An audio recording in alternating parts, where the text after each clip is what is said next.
From Buffalo Toronto Public Media and WBFO, this is Buffalo What's Next, Producer's Picks.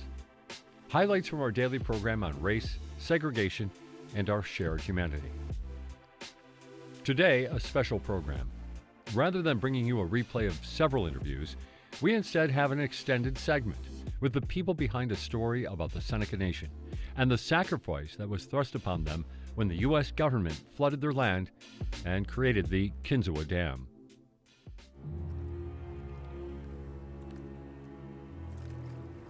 They told us it was for the good of the public.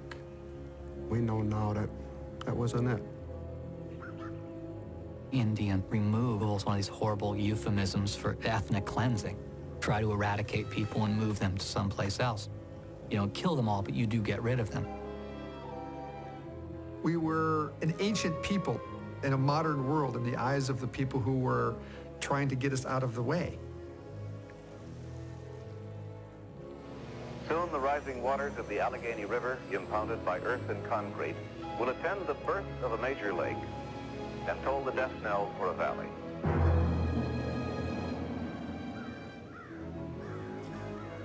Can you point fingers at who betrayed us?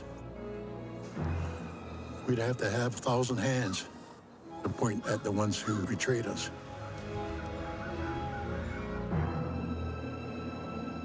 I don't know who to be angry at, because it wasn't an individual that hurt me. It was a government.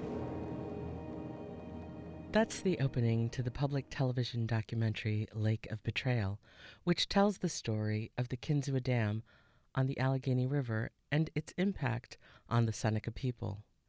The documentary aired on PBS stations nationally, was carried on Amazon Prime, and is currently available to stream on the Indigenous Connections broadcast series. For Native American Heritage Month, we invited the filmmakers to join us on Buffalo What's Next to discuss the film and its impact. With us is Paul Lamont, director, Scott Sackett, producer, Caleb Abrams, citizen of the Seneca Nation and associate producer. I welcome you to Buffalo What's Next.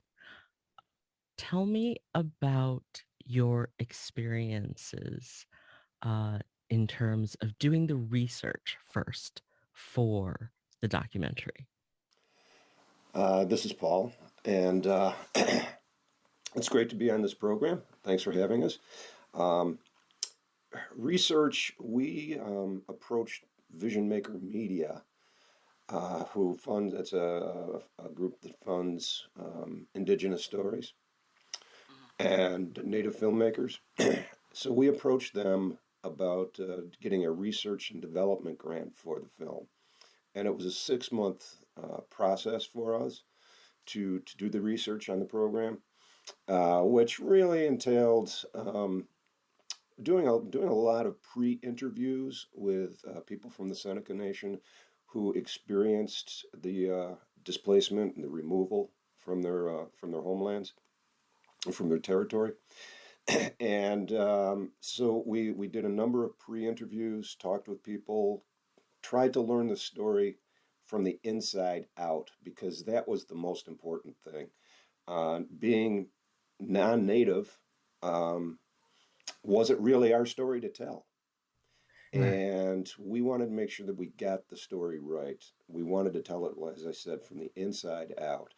And so part of the research was finding Caleb and having him on our team to kind of guide us through the process of working with the Seneca Nation, and he was a great asset to our research and helping us find the right people, talk to the right people, and get the proper information. Now, each of you have different reasons for wanting to tell this story. So, Scott, why don't we start with you? Why this story in particular? I stumbled on the story accidentally. I found I found it in a collection of essays by Edmund Wilson, who wrote for The New Yorker. And those essays would have been written in the late 1950s. And there was this one essay that describes the whole backstory of the U.S. government taking these treaty protected lands. As a lifelong Western New Yorker, as someone who's really interested in area history, and as someone who had spent a lot of time in the Alleghenies as a hiker and a camper, what struck me was I had never heard this story. And I thought it was really an important story to tell, but it wasn't until many years later when Paul approached me and he said, "What do you think about doing this as a national film?" And I thought that story had to be told. And I didn't understand why we didn't know about it. Caleb, how about you? Obviously, as a citizen of the Seneca Nation, you approach this much differently than any of the rest of us would. What made you want this story to be told?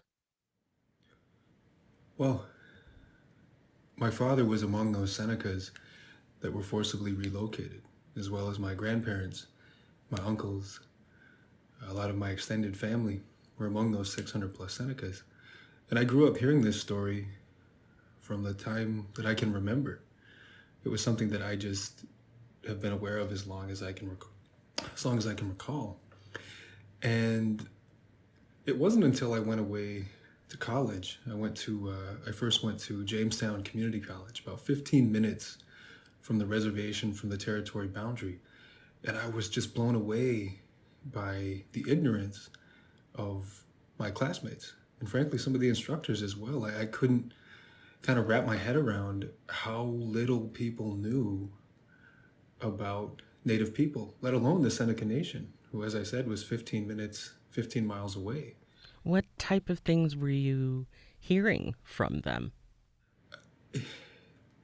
Frankly, some people didn't realize that the Seneca Nation existed, that it was so close by.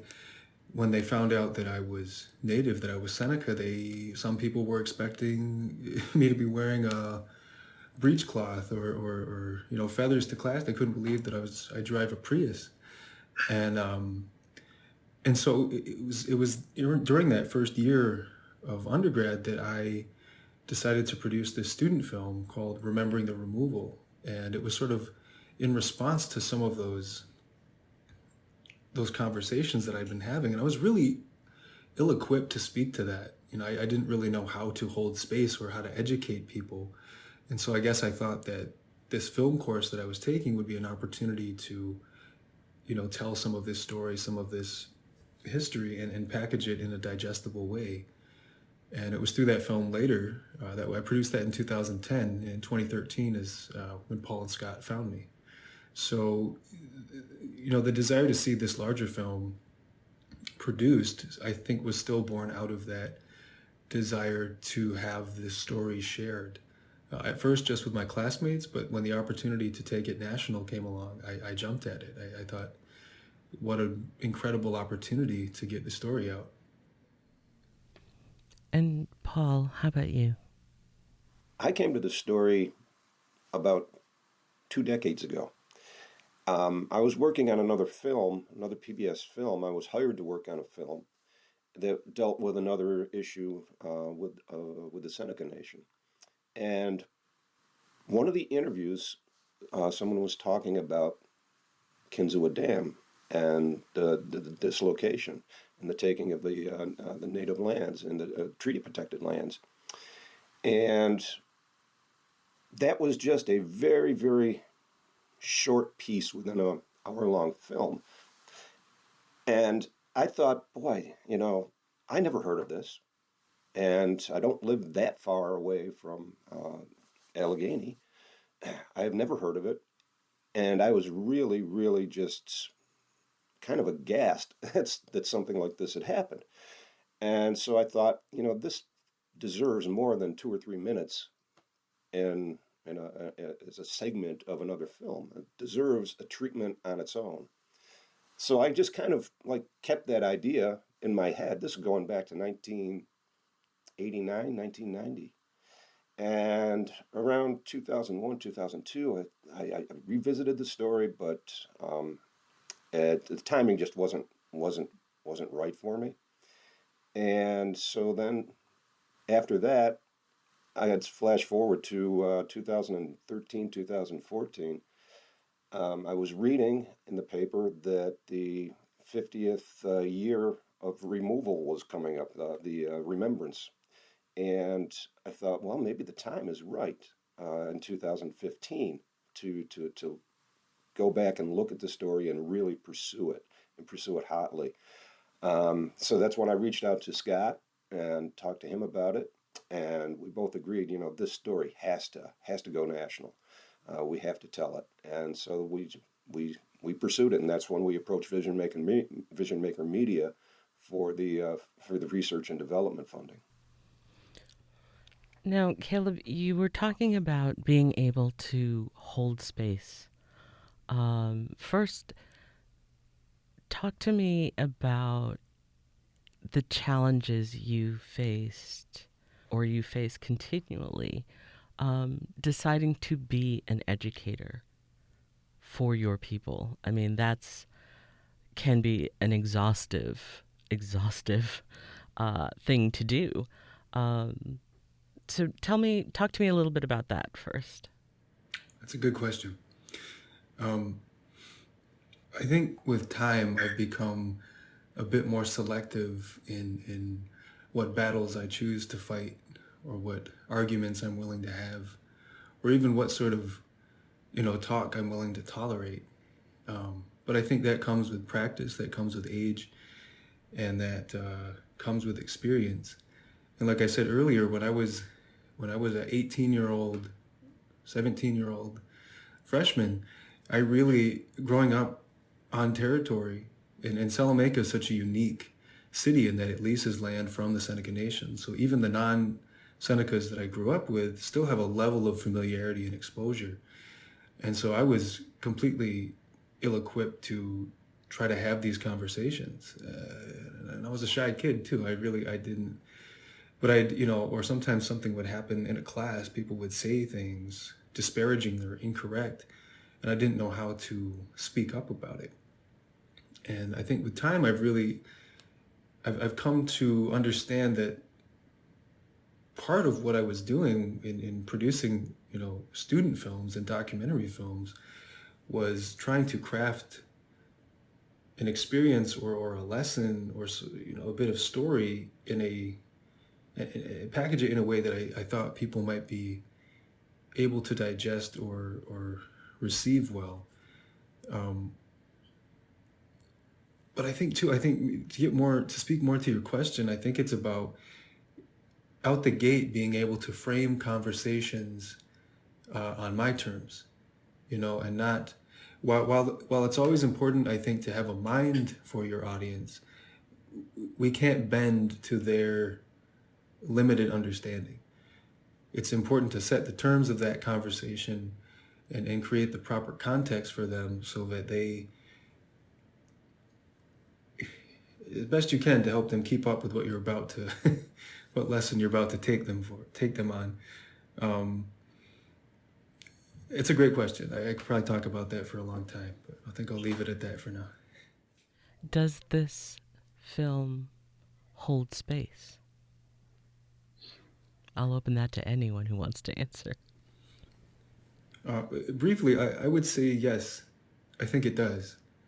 And I give a lot of that credit to Paul and Scott, because from the very beginning, they were approaching this film with their eyes and ears wide open.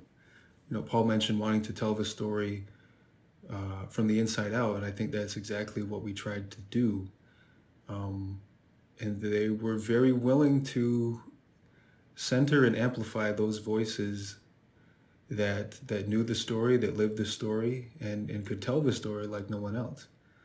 And I think, as I was saying too, that I think it is very considerate of its audience, which is a national audience. Even though I know that we all had sort of the Seneca people as their willingness to embrace it was sort of a measure of success for all of us. But there was always this awareness that a national audience who knows nothing about any of this should be able to sit down and watch this film and keep up. And I think it does that as well. And I think that was the balancing act, trying to keep all those things in play. Now, Paul and Scott, you are not of any Native American nation. How difficult was it for you all to tell this story? Well, I'm not sure if difficult is the right word, because we all wanted to do it so badly. But it was complex. I will say that. And being non-native, we had to gain the trust of the Seneca Nation and the people that we were talking to. A lot of people didn't want to talk really at first. It took some time to let them know where the place we were coming from and how we wanted to tell the story and how we knew that it was their story. It wasn't ours. And the Seneca Nation was they were tremendously helpful in the fact that they stayed back somewhat for us, didn't interject any type of editorial control, let us tell the story, because once they felt there was a comfort level amongst all of us, I think the Seneca Nation, the people we were talking to, they felt comfortable with us. They got to a point where they could then really open up, and I think it was a bit. It was a cathartic experience for many of the people that we spoke with to finally be telling these stories, because I don't think they really spoke about it much. And Caleb might be able to address this too. That this was always an undercurrent. Kinzua Dam and the displacement and the loss of land. It was always an undercurrent, and a lot of people weren't talking about it, but it was always there. So by doing this film, I think it was somewhat of a release for people of the Seneca Nation. And so difficult to tell the story, difficult in the sense that it takes time to build those relationships in order to tell an honest, truthful, objective story. And Caleb mentioned the fact that, dealing with a national film, you really have to tell the story in a way that people understand it. And it is such a complex story. And we felt that it could be embedded in the fact that these things have been happening to Native nations across the country for decades. And by showing that, and by understanding there was this idea of termination, which was an actual U.S. policy, to get those ideas out on the table that everybody could relate to, because I think people in general can understand what it might feel like, even if they haven't gone through it, what it might feel like to say, we're going to terminate your sovereignty, or we're going to take your home from you and your land and burn your house down. I think people intrinsically can understand that and feel that. And we wanted to get that story out there in a way that people could understand. There's certainly this lived trauma experience that is generational.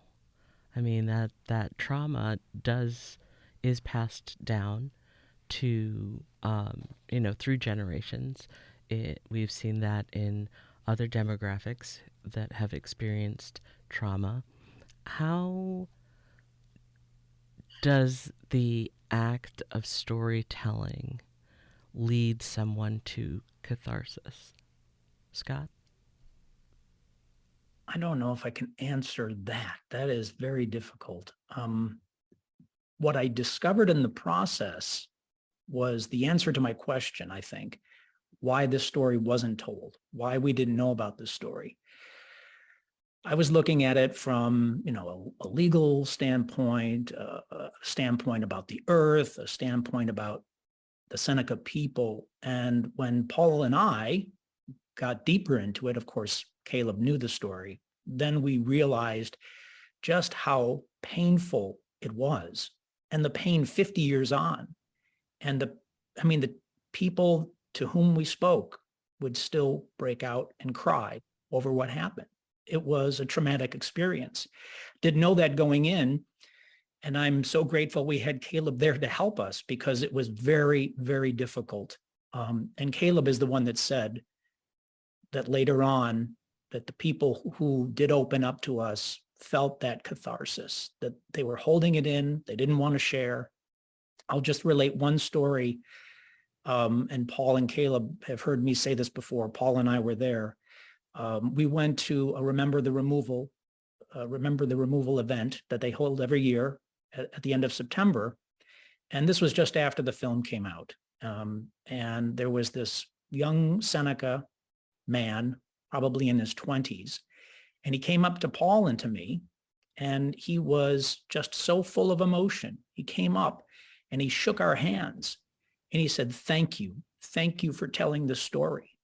And it was obvious that, he was very moved by the telling of the story. Is there some type of ceremony or some type of way, Caleb, that the nation as a whole sort of deals with a psychological traumatic event like this? I know there are some people who would have healing circles and other types of cleansing rituals and ceremonies. Is there something like that in the Seneca paradigm? Well, as Scott mentioned, at the end of every September, the Seneca Nation hosts an event called Remember the Removal. It's described as a day of remembrance and a celebration of survival. And it began, I believe, in the 80s. It's now an annual event. And on this day, we will gather at one of the community centers and travel down to one of the condemned communities, one of the communities that's not underwater but falls within the floodplain. And we walk from one of those communities. Sometimes we'll bus down or walk back to one of the community centers, and there's photos and food and presentations, and it's a way for the community to gather and remember what happened to our people and how they fought and how we've built back in the decades since. And every year there's an opportunity for survivors, elders who lived through the forced relocation to share their experiences as well. In truth, I don't know that that day, is a source of healing exactly for the people who lived it, but I do know that it's really important for those people who didn't live through it to be exposed to these places and these stories and to take a moment and really reflect on what happened to their parents and grandparents and great-grandparents, and how radical this overnight shift was for our people. I'd go so far as to say that the forced relocation that came about as a result of Kinzua is the single most defining event that the Seneca Nation has lived through in the last 100 years. The shift was so radical and so sudden, so violent, so traumatic, and forced our people overnight. They had bills that they didn't have previously. A lot of homes didn't have running water or electricity, indoor plumbing, and so they had to pay for those bills. Some people lived on hundreds of acres of land, and they now lived on three acres that they couldn't farm on. whereas before they had sustained themselves through the land that way, hunting and fishing, trapping, gardening, farming, and they couldn't do that anymore. And I'm very careful not to say that this event led to the loss of language. We didn't lose anything. All of this was taken from us. But it did deal a significant blow to a lot of those cultural land-based practices and our language, which, especially over the previous 2 decades, we spent a lot of time building back, in large part due to the monies made available through the gaming operations that the Seneca Nation has today. A lot of that money goes back into the communities to support these efforts and the government. There's a particularly moving piece of historical footage in the film when the Seneca school children there's footage of them being in class, reciting the Pledge of Allegiance, singing. Tell me about how you found that and what that means watching that, how that feels to watch that. Paul, do you want to talk about the Forbes footage? Because I'd like to talk about that scene a little bit. We were really fortunate to find that footage. There were, I think, 17 cans of 16 millimeter film that Alan Forbes, I believe it was Alan Forbes, had shot. He was a filmmaker and a sociologist, I believe. Am I correct in that? Or anthropologist, I can't remember. Anthropologist, yes. He was an anthropologist and a filmmaker. And Caleb one day, he was working in the archives at the Seneca Nation. He said, "Hey, I found these things." He goes, "Do you think they'd be of any use?" And we said, "Whoa." We took all the footage before opening it, because it was sitting in an unheated area. We didn't know if it was any good or not, so we took the 17 reels of footage to Kodak in Rochester, had them take a look at it, and they were all pristine, which was wonderful. And so we had it all transferred, digitized, cleaned up, digitized, and we're able to use a lot of that footage, because that really put us in that environment at that time. And to have that footage was it was a gift. It was a true gift. And thankfully Caleb was working in the archives at the time and found it for us. But yeah, Scott can address probably that scene that you're talking about, because we were all moved by that. Yeah, I mean, the Seneca Nation knew that film footage existed somewhere, but I think it had become lost. And Caleb is the one that found it in the boxes. That is one of my favorite scenes. It may be Paul's as well. There was someone who watched the film who said great things about the film, but then asked me. He said, "Why did you stage that scene there with the school children, the Seneca school children, reciting the Pledge of Allegiance and singing America?" And I said, "We didn't stage that. That's original." And this person really thought that we created that because it's so telling. You have this tension. You know, these children were so traumatized. They were told that people are going to come in and take your houses and burn your houses down, and you're going to have to go live someplace else. And we felt that scene in particular does a sort of double duty in terms of storytelling. You have these beautiful children in school. It should be a safe place. They're in their home. They're in their community. And they're doing what I used to do, every day at the beginning of class. I would say the Pledge of Allegiance, and we would sometimes sing America. And viewers should watch this, and even school children today watch this, and they say, "Wait, something's wrong here. Something's terribly wrong. The U.S. government is coming in and taking their lands, and they're reciting the Pledge of Allegiance, and they're singing America, my country, 'tis of thee. And we worked with a film composer, brilliant man, Brent Michael Davids. He's of the Mohican Nation. And he really accentuates this underlying tension, not just of this scene, but really the tension of the whole film comes down to that.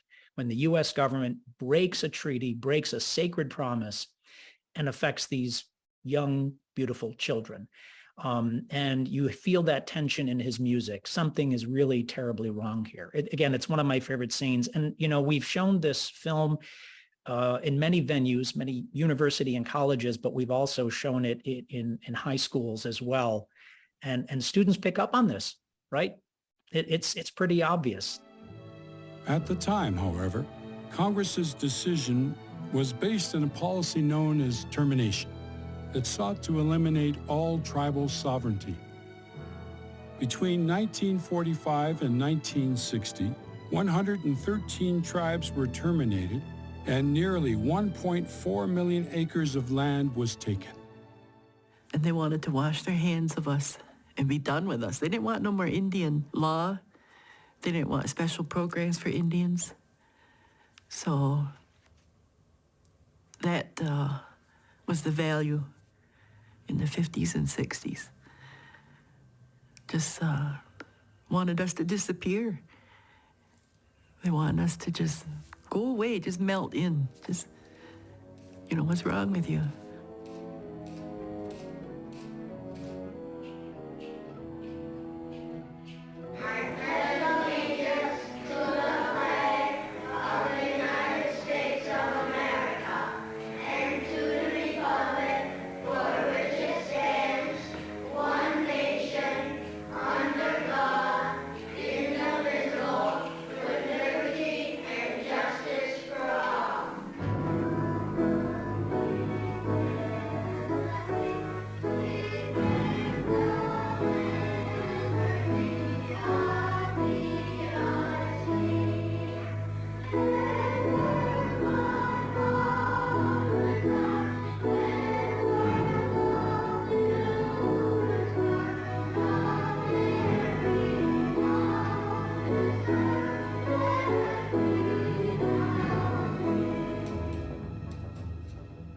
Have there been many criticisms of the film?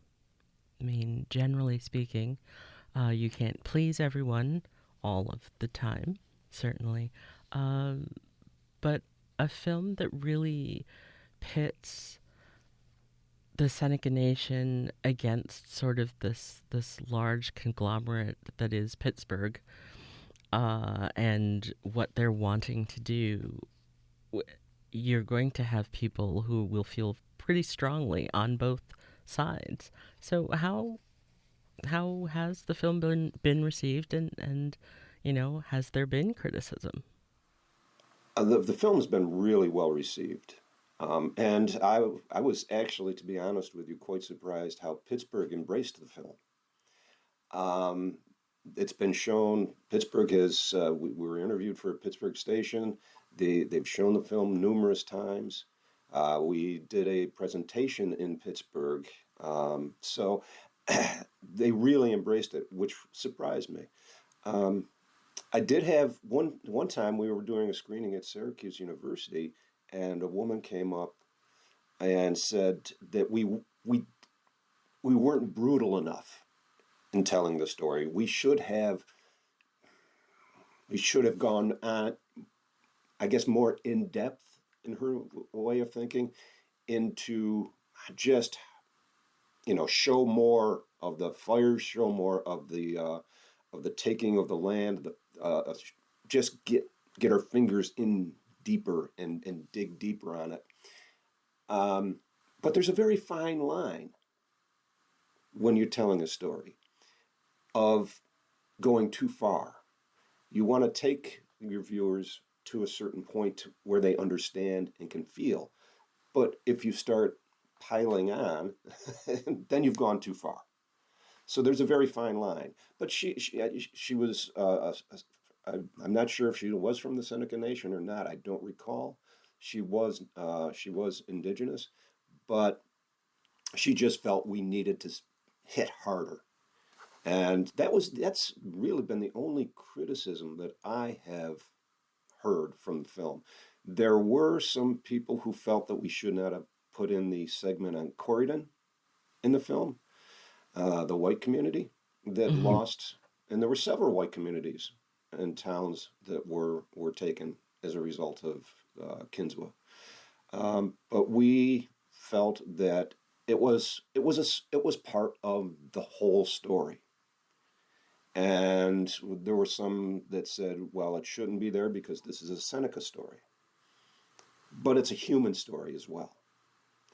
It is Seneca, but it is human. And others were involved, and others felt the loss as a result of Kinzua. So we felt it was an important piece of the overall story. How was the film received on the Seneca Nation? Yeah.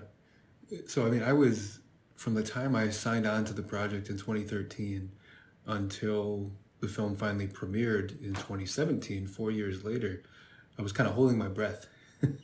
I knew I spent a good couple months vetting Paul and Scott before I signed on. And at every turn, they continued to prove themselves to be the collaborators I hoped that they would be, that they'd be the right guys for the job. So I knew internally that we were doing something good, but in a way we were still working in a bubble. And so it wasn't until those premiere screenings that I finally got to exhale a little bit, and we started getting that positive feedback. And like Paul said, I think the film has been embraced by the Seneca community. And the only criticisms that have been shared with me have been along those same lines, where I think some people would like to see more of that devastation and that loss. But the film, it has to be told. What's the magic number, guys? 56, 46? Yeah, and that's PBS length. It has to be exactly 56 minutes long and 56 minutes and 46 seconds, not a second over or under. And so we were bound by a very strict time limit. And as I mentioned earlier, we're trying to balance a national story with this broader human story, while certainly operating from a certain Seneca perspective, or shining a light on the Seneca perspective. And so I think I'm very proud of the storytelling elevation that we maintain throughout the film. And, and I stand by that. But I will say, as Scott mentioned, that I think the ways in which the film is succeeding in landing with Seneca people is with the young people, because I think the film does the wonderful job of telling the story, not only the Seneca experience, but how was this possible, situating it in this larger American history narrative. People are familiar with the Great Deal and the Great Depression, World War II, and this helps them, I think, understand the powers that were at play to make it possible. And I think in that way helps our people appreciate what was going on behind the scenes and what allowed this to happen. So I think it's been claimed by the Seneca people, and I can't be more grateful for that, because they were my primary audience. That was our measure of success. So let me just add one more comment to this. It's such an incredibly complex story. We could have spent so much more time going into the legal issues. We could have spent more time going into the technical issues of the alternative plan. People always ask, well, what about that alternative plan? What could have been? There were the trauma. Unfortunately, we couldn't get in there. The fact that so many elders passed away after this event, so much is left out. However, from the beginning, Paul and Caleb and I, we wanted to create a film that started conversations so people could talk about these things. When you only get 56 minutes and 46 seconds, you have to grab the essence of the story. So this conversation with you, Brigid, right now is exactly what we wanted to have happen after this film. Yeah, absolutely. And if I could just say one thing and follow up with Scott there, you know, you can't answer all the questions in a film. No matter if it's a 1 hour film or a 2 hour film, things have to get left out. The only thing a filmmaker can ask for is exactly what Scott said, that it can start a discussion. You put the information out there. The viewer should leave with more questions than answers, and that's all that a filmmaker can ask for. That people are now asking questions. People want to discuss. People want to know more, to find out more.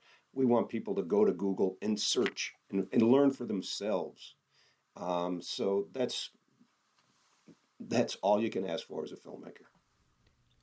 Do you think that if this happened in 2022, that the government, the people, the world would have let it happen?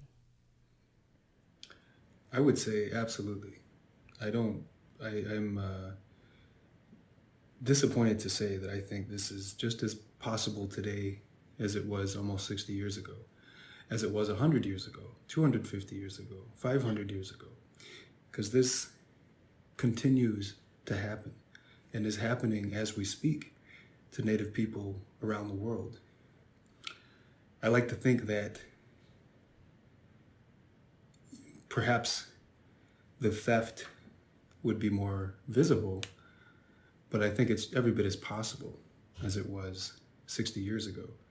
But as I mentioned earlier, I think that Kinzua was a turning point for the Seneca Nation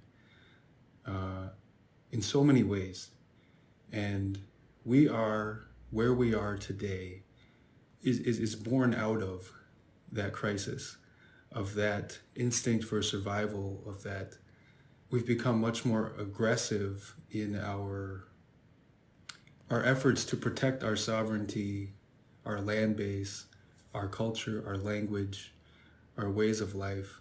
And we now have the resources to better protect ourselves and rally support. But it is very possible for it to happen again.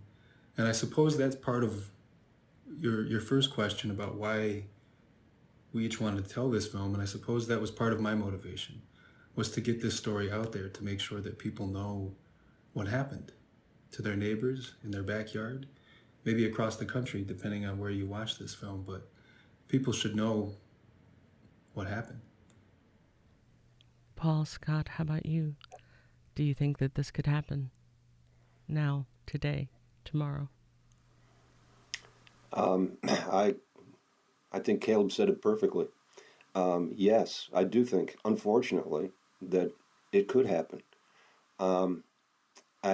We see it around I think recently in Brazil.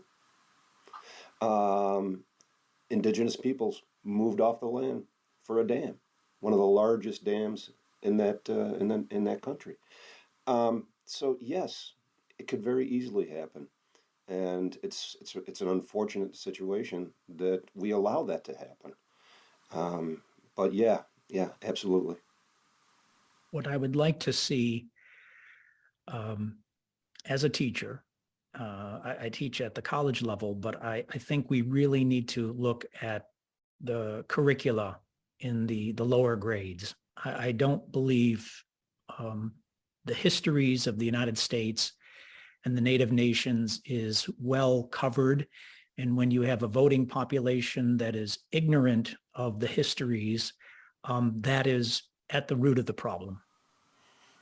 Not just ignorant of the histories, but not even wanting to learn. I was about to say that there certainly is an entire faction of people, of the population, that simply feels this is history, not even modern history, but history, way back, and it has no bearing on current events. It has no bearing on the things that we're doing now. What would you say to them? Oh, I have something. I mean, the ability for someone to say, that's not relevant history, that's not pertinent to what's going on in the present, is a form of privilege. Because for you to be able to say that means that you and your people, your family, the life that you live is removed from this. Meaning maybe you don't experience this firsthand in your day-to-day life, but I do. My dad does. My family, my community does. And so many other Native people. So it's not, my wife has made this comment before that it's the different, your history is taught as something that you have to take. Mine is taught as an elective.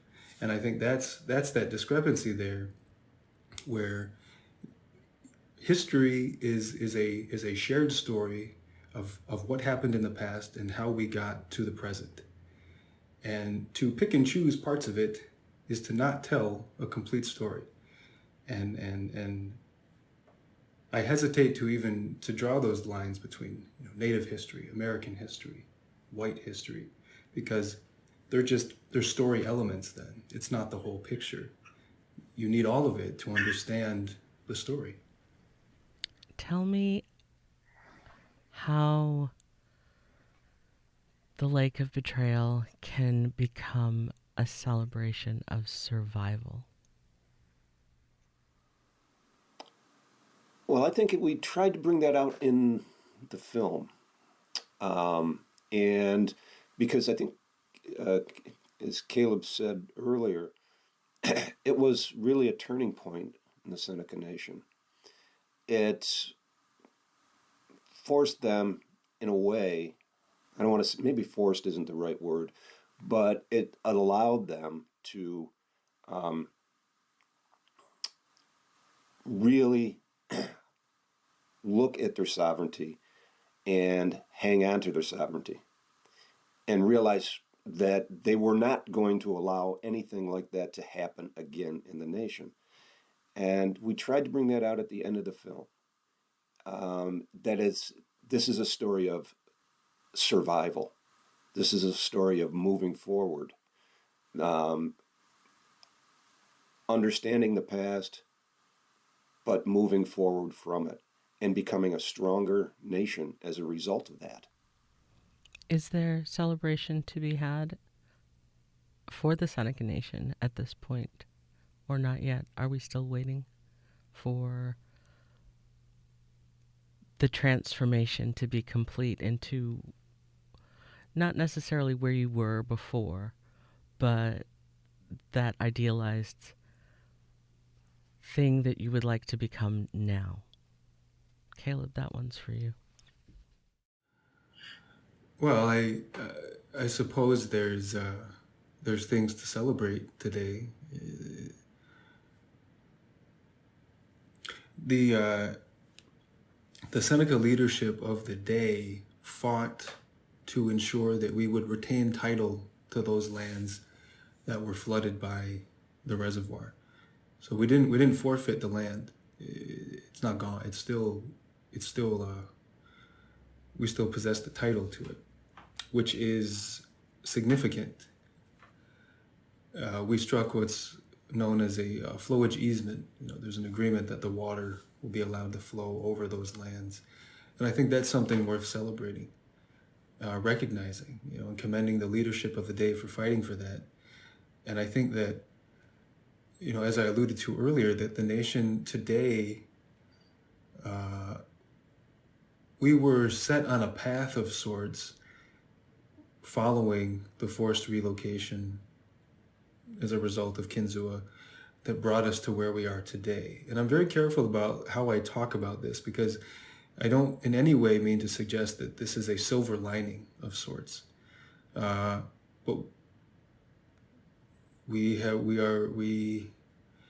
from the day that we were moved, we were set on a new path. And I think over the past almost 60 decades, I have a lot of respect and admiration for the nation leadership that helped guide us out of that period of tragedy and loss and set us on a course that is much more focused on building and protecting what we have than I think we were focused on or able to do before Kinzua. I think in many ways because the leadership of the day accepted the terms of the treaty. They believed that it would protect us from anything like what happened.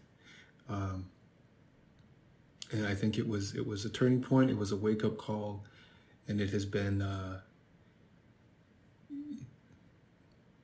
catalyst for so much of what the nation has been through and accomplished over the past almost 60 years. Caleb Abrams, thank you so much for joining us. No. Paul Lamont, Director of Lake of Betrayal, and Scott Sackett, producer. I appreciate the conversation, gentlemen. Enlightening, eye-opening, and definitely spurring more conversation that needs to be had. It was good talking with you, Brigid. Thank you. Yeah, thank you. We're going to leave you today with a song about Kinzua Dam and the Seneca people. This is As Long as the Grass Shall Grow, written by Peter Lafarge and recorded here by Johnny Cash. A television performance of the song with Johnny Cash, June Carter, and Pete Seeger is used in the Lake of Betrayal documentary. The film is currently available to stream on the Indigenous Connections broadcast series.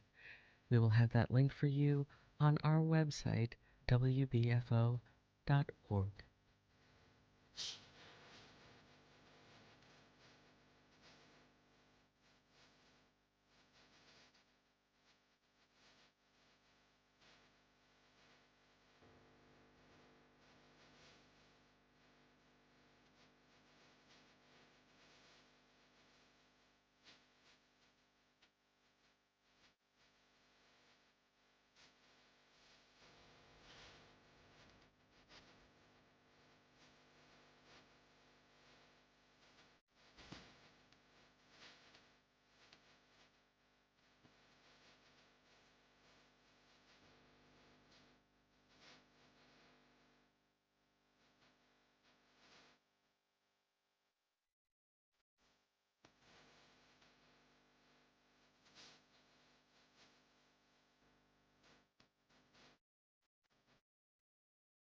Buffalo What's Next is WBFO's daily discussion featuring people and communities that struggle sometimes to be heard in the region at large. We talk about race, education, culture, and our shared humanity each weekday morning on WBFO with a rebroadcast each night at 9. It's also available as a podcast. Subscribe wherever you get your podcasts. And you can also listen on the NPR One and WBFO apps. Thanks for listening.